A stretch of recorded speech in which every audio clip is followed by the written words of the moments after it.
ওর দাম কি দিবে? ওর দাম কি দিবে? এই দোকানে একদম দিবে, একদম দিবে, একদম দিবে।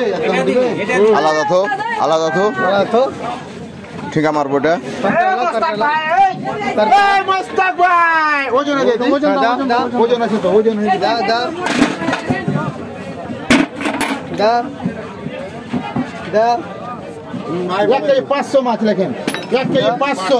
বেশি দোকানের নামে খাতা দাও, বলো দাম, বলো কেজি দাম বলো।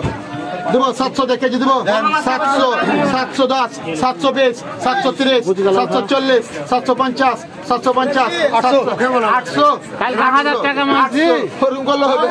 800, 800, 810, 820, 820, 830, 840, 840, 50, 60, 60, 80, 890, 900, 900, 920, 920, 30, 30, 40, 50, 60, 60, 960, 60, 960, 60, 70, 80, 90, 90, 1000, 1000, 1020, 1020, 1020, 1020, 1030, 1040, 1040, 1040, 1040, 1050, 1060, 1070, 1070, 1080, 1080।